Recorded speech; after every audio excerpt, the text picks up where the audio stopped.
From Chicago's Can TV, a look at the week's events is reported in the newspapers, in the blogs and online, and on radio and TV.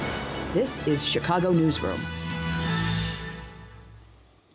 Al, and hi again. Welcome to the show. So let's start off with a note of optimism today, okay? If you look at the solar charts, we will have today 35 minutes and 20 seconds more daylight than we had on December 21st during the winter solstice. It's not much, but it's all I got, okay? 40 below zero wind chills this morning, and that's the best we can come up with. So, on to the news. I couldn't help but compare, as I was reading Art Golab's and the Sun-Times coverage of the priest sex abuse documents, that a weird comparison emerges. They got a quote from a church official who said, "We don't want to be snitches." An interesting moral position, especially when you hear the police superintendent and the mayor excoriating entire communities for no snitch when they don't come forward to help solve gang crimes. And on the charter front, the mayor and the board of the Board of Education that he handpicked have approved 7 new charters yesterday. They said it could have been 27, so what's going on? Is this wildly pro-charter board changing its mind? Well, here to help us sort through all of these issues are 2 old friends of the show. We have Art Golab with us today from the Sun-Times. How you doing, Art? Hi, Ken. And Matt Farmer is joining us, blogger and activist, attorney, musician, man about town, all those kinds of things. Glad to have you both here. Thanks. So, I saw on your Facebook page last night that you personally read through 1,000 pages of the 6,000 pages of the sex abuse thing from the church. Must have been a profoundly depressing experience, I would think. It was. In particular, there were letters from parents or family members of people who had been abused by priests, mostly young men. And it was very sad to hear them, or to read these documents of them pleading at least for some recognition that this had happened, and to not let this happen again. So that was the sad part. The interesting part was, it was like looking at the HR files of your company for the last 20 years. You get to see all of the interesting stuff, how much priests were paid, when negotiations for their pensions, all these letters back and forth about their bosses talking about them and trying to evaluate and trying to figure out what to do with them and trying to find places for them. Word would get out on these priests, and they would have difficulty finding them new jobs when they needed to transfer them. So maybe I'm getting ahead of like myself. Other people that they actually have like evaluation? You go in for an evaluation and say, your attendance is poor or something? Well, it wasn't that bureaucratic at that point, but in those days, if you got into trouble, you were kind of flagged. And this vicar for priests, who is basically the HR head, would keep an eye on you, and basically had his ear to the ground, listening to people in the parishes and trying to make sure or to monitor what was going on with these certain troublesome priests.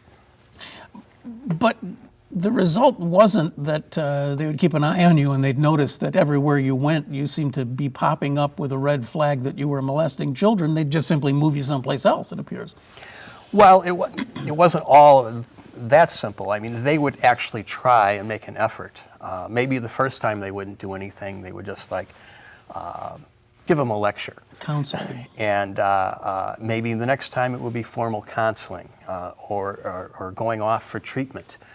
But they did make some attempts to control and monitor their behavior. The excuse they make now is that they didn't really know the nature of what they were dealing with, and that in the 1980s and the 1970s, when a lot of this was happening, not as much was known about the patterns of pedophilia and the fact that it's very, very difficult not to return once you've started doing that. And is the world buying this argument that it was as little recently as 20 or 30 years ago, we just didn't really think pedophilia was all that bad? I mean, I find that just a really bizarre argument to make, I must tell you. Well, I don't know if the world is buying it. There's certainly a lot of outrage, especially among the people who were abused, a lot of anger. And what really makes it tough for a lot of people is that this is a church that they put their faith in, literally, and that they believed. And these priests were like their heroes, and they were authority figures who basically abused their position of authority, and therefore people feel betrayed. And of course we have this obvious point that it doesn't need us to make, that this is supposed to be the moral leader. These are the people who are teaching us morals and judging us when we come off the rails morally, and you have this going on in the background.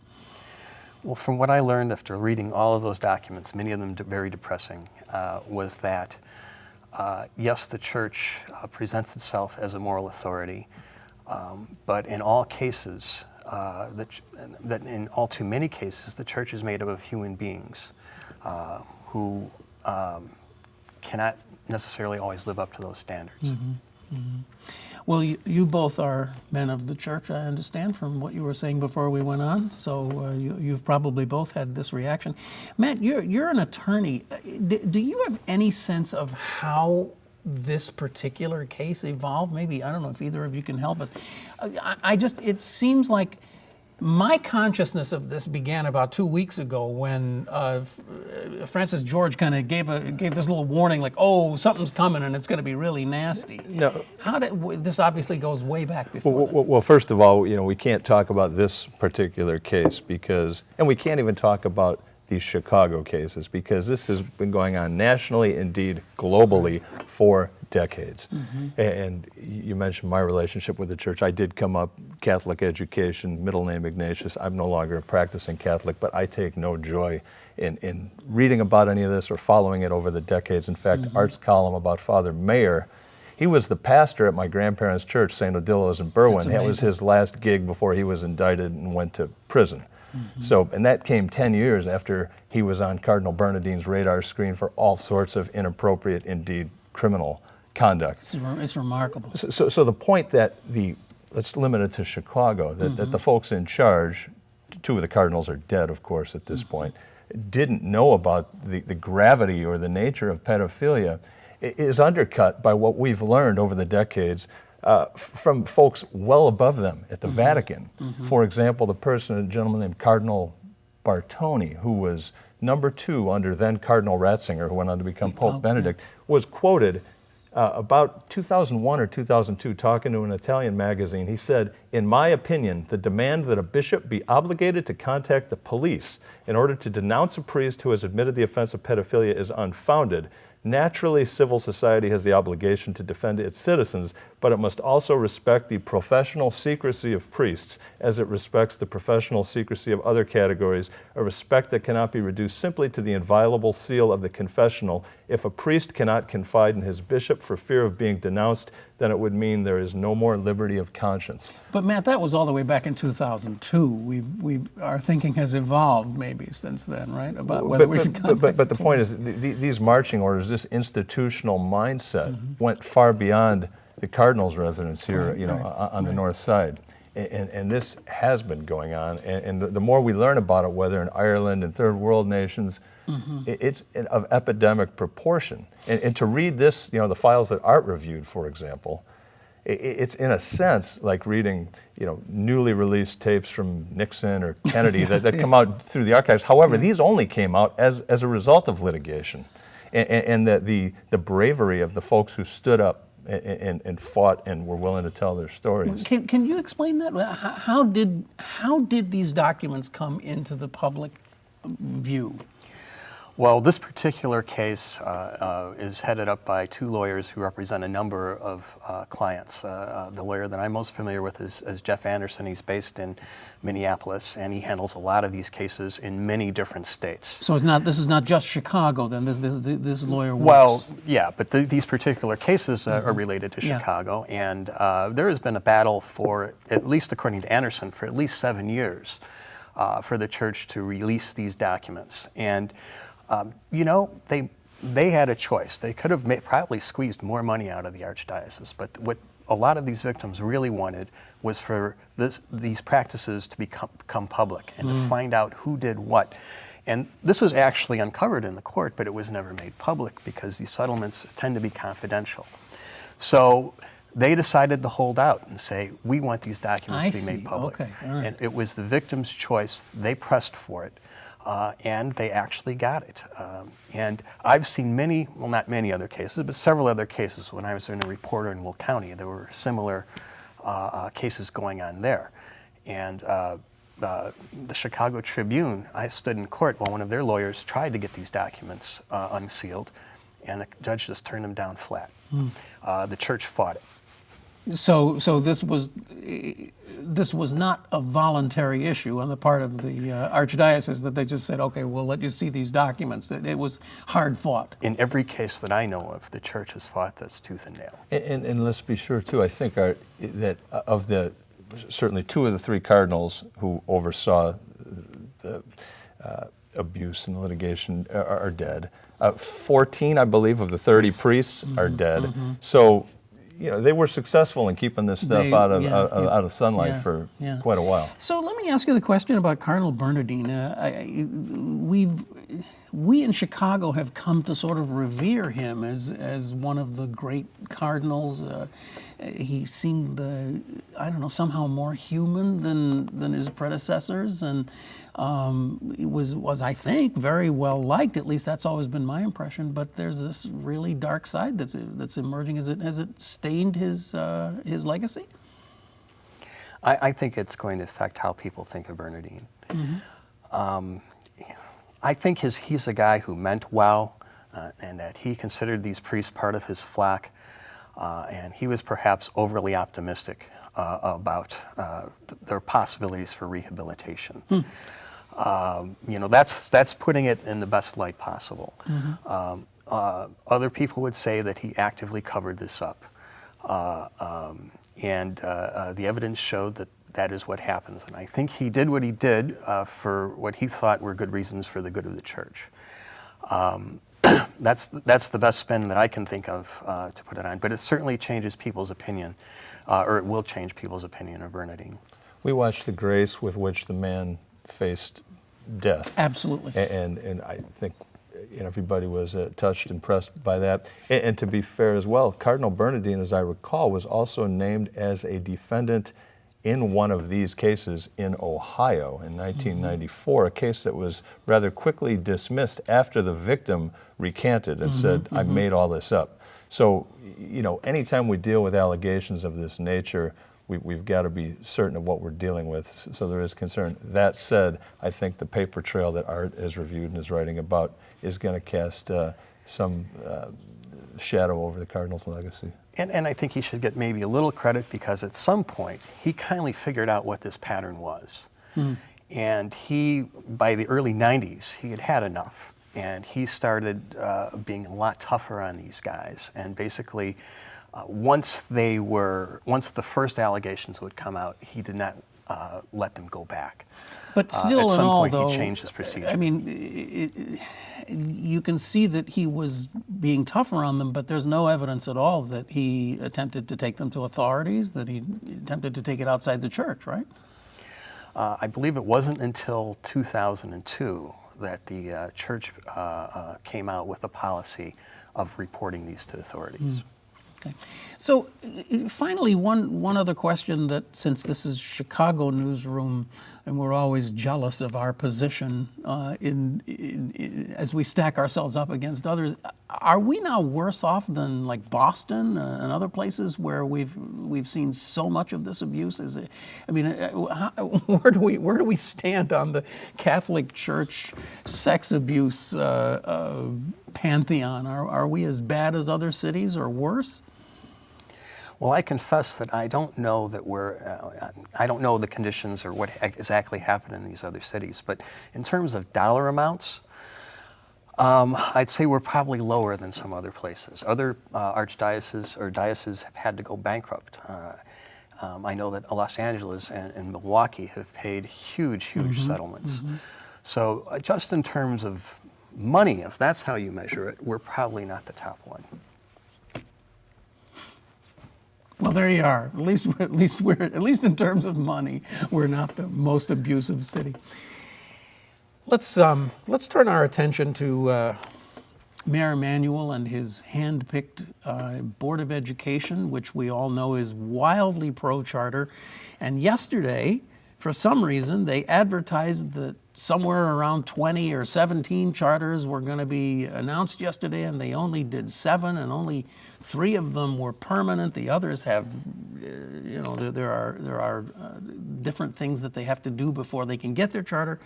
And it makes one wonder is it possible that even that board is starting to question charter schools at this point? Well, I think they've at least publicly got to acknowledge that the decision to open new charters just months after shutting down 50 neighborhood schools in Chicago, if only because the optics are so bad. Now, the nice segue here as we talk about church is that of the 7 charters that were open or approved yesterday, I believe 1 is affiliated with Reverend Charles Jenkins, who's got a mega church and has been one of the mayor's advisors since day one. And stands to reap quite a bit of rental Right. fee. I think the Sun-Times did a nice job covering that on last that, week. right? We've got another church, another charter school that's affiliated with the Moody Bible Institute that was approved. We've got additional charters that are affiliated with the Gulen movement, sort of a quasi-political religious movement out of Turkey, whose founder is living as a recluse in the Poconos. So we've got some. But one of his big supporters is the Speaker of the House of the Illinois House, who's made several trips to Turkey again, as I've read in the news. But as to how those 7 got slotted, and obviously the Noble crowd has got a school open across from your alma mater, Prosser, Yes. that they've been approved They're trying for. to destroy my high school. How it came to be that those 7, rather than the 10 that were not approved, came to get a pass, I don't know. It was, again, some opaque process. It doesn't get debated on the floor of the board meetings, does it? Right. The meeting yesterday featured a lot of folks with the slick posters and the buttons demanding great schools now. It's the same stuff we've been hearing since Arnie Duncan and the Renaissance 2010 crowd talked about the need for great schools. Now, I understand you were not one of the people sleeping out in front of the board headquarters yesterday because you were busy sleeping out in front of the Sears store protesting that they were closing the Sears store on State Street. I joked on Twitter that Mayor Emanuel was concerned that the closing of Sears' flagship store would represent a loss of choice for Chicagoans and therefore was going to push 20 more charter schools on us. Or charter stores. They're going to start a whole new thing. Right. Yeah. So, I mean, do we have any sense of why those other schools all of a sudden got rejected, or was this part of the plan? I know we're great conspiracy theorists here on this show, and we've always pointed out how one of Mayor Emanuel's tactics is to say, we probably will have to close 300 schools. Oh, no, it's only going to have to be 100. And then, great news, we're only going to close 50. You come off looking reasonable. The answer is I don't know. That you will likely hear that certain schools were not targeting overcrowded neighborhoods or didn't secure a location. I don't profess to know the ins and outs of each of these proposals. That said, the question that always comes to my mind when I hear about this charter expansion and the need to address, provide choice in overcrowded neighborhoods, take Sauganash, take Edgebrook, where the neighborhood schools are and have been overcrowded. The mayor doesn't dare come up there with, he doesn't go anywhere with Juan Rangel anymore, but doesn't come up there with the charter crowds and say, folks, we want to open these charters in your neighborhood, because he knows they're not buying what the charter folks are selling. So those aren't the neighborhoods that get targeted. I think that's a larger question that needs to be answered. And in many cases, the schools they have are not bad schools. They're just terribly overcrowded. The people are not complaining about the quality of the school. They're complaining about the fact that it's overcrowded because a lot of people want to get into them. So they get an annex eventually with enough kicking and screaming, and other neighborhoods get a charter. And I think there's some practical matters involved here too. I mean, the pattern has been, close Chicago schools, open charter schools,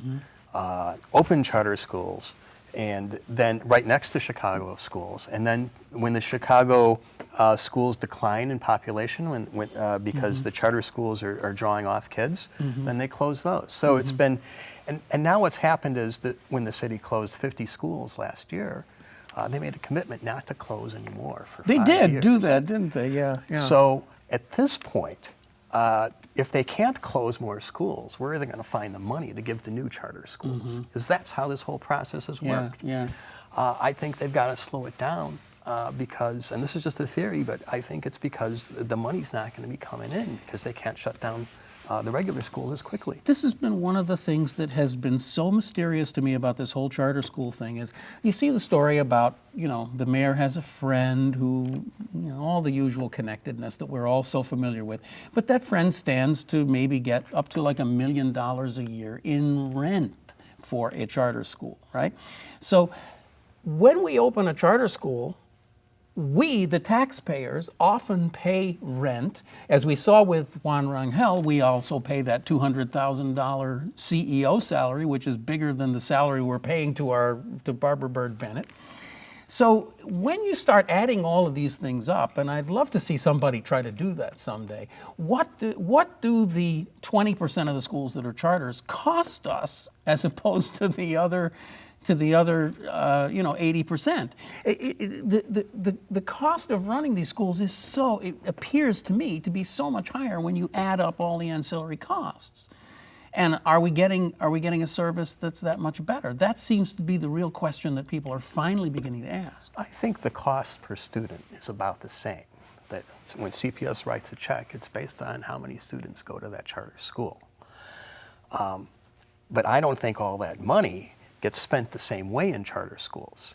Teachers, for instance, get paid a lot less. And it's not just because the salaries are generally lower, it's because they hire younger, less experienced teachers. Right. The CPS has to pay, hundreds of teachers are making 6 figures because of seniority and overtime and coaching and other things. So they've got a lot more overhead. So it's about the same money-wise, but the charters just spend it differently, and as it shakes out, they can afford to pay their administrators a lot. Oh, I thought you were going to say something. But yes, and a part of the way they spend money differently is that they have to make rent payments, which regular schools don't have to do, and they have to pay their management staff, which is just duplicating. It's building a new bureaucracy. Some would say that's inefficient. But in fairness, a lot of them are getting TIF money and money from private sources to build their own schools and acquire their own property. So why not, if you're one of these religious organizations or whatever it is who so desperately wants to build a charter school, why not just open a private school? One of the great traditions of Chicago, there are lots and lots of private schools. Why should you want to be a charter? The answer seems to be because you can tap into the public teat. You can get money much more easily than you could if you tried to open and sincerely run a private school. When you don't have to worry about charging largely low-income students, largely on the south and west side of Chicago, tuition for attending, because your pool of potential applicants is going to come from the public school roles. Yeah. Well, of course, the question that always remains on the table is there are lots and lots and lots and lots and lots of people in Chicago who really, truly love and believe in charter schools because they believe they're so much better. And I think we have thousands of people who say, hey, the school my kid was in was a rat hole, and this place is not as much of a rat hole, and I'm not paying for it, so it's a better deal for me, and charters are good. Well, they have a point in at least the case of Noble, which got 2 new schools. From my looking at the numbers, Noble is the only charter operation that is obviously better, or it stands above the others in terms of the grades and the achievement of their students. All the others, nothing really sticks out in terms of achievement, student achievement. Matt, I wanted to ask you a question about something that I just saw flying under the radar the other day in a story about how, and you're going to have to fill me in on this, but essentially you have people in Illinois who are home service providers who are paid next to nothing, and the state allowed them to unionize through SEIU, and they got a little bit more money, but Some people don't like that, and they've appealed that, and it looks like the Supreme Court is on line to take away something that could be really damaging to labor unions in the future. Fill me in on this. Well, early this week, the United States Supreme Court heard oral argument in a case called Harris versus Quinn. The plaintiffs in Harris were, I believe, 8 home health workers who are ostensibly employees of the state, paid for through Medicaid funds. There's about 20,000 of these workers across the state. About 10 years ago, they decided that an SEIU local would be their bargaining agent. The 8 individuals who filed this suit have made the argument on First Amendment grounds that, one, we are being forced to pay union dues. We don't want to be part of this union, and they don't have to be part of the union. They do have to pay dues, because our having to pay these dues is essentially violating our freedom of association under the First Amendment, because we are funding essentially political and advocacy work that we don't believe in. So that's how it got That's up. not a new argument. Others have No, made that in past. fact, it was rejected, or at least,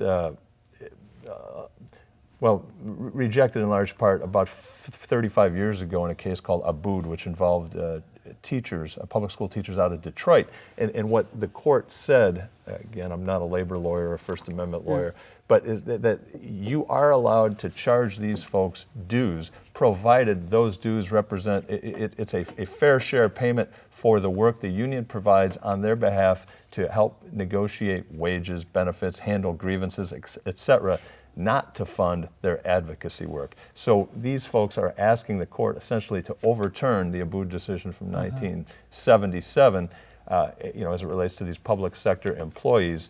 I did look at a transcript of the oral argument, and it appeared from the argument at least that Justice Scalia is wrestling with this issue. A lot of us perhaps thought he would be firmly in the camp of Alito and company and look to do what he could to undercut public sector unions. But who knows what's going to happen? The court may decide this case on a narrow basis, and we'll wait and see. But it could have a tremendous impact on the future the potential of is there public if the sector Supreme unions Court around the country.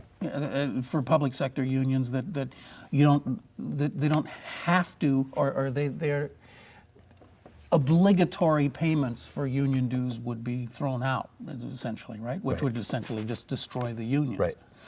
Very interesting. We'll have to keep an eye on that. Guys, thank you so much. As always, we just blow through the time so quickly, but we got a couple of big things in the news this week we've had a chance to look at. So thank you very much, Matt Farmer. My pleasure. And I hope you'll come back again, as always. Art Golab from the Chicago Sun-Times. Always a pleasure to have you here. Thank you, Ken. And there's so much that we need to talk about. You have been watching Chicago Newsroom. It's a community service of CAN TV, and you can find us on cable all the time, but you can also go right to this very address, watch us any old time you want on the YouTubes, and hope you will. And you can also subscribe to us on iTunes and all those other things. You can also join us right back here again next week, because we'll be right back and we'll try to do it again right here on Chicago Newsroom. I'm Ken Davis. Thanks for watching. See you next week. Bye.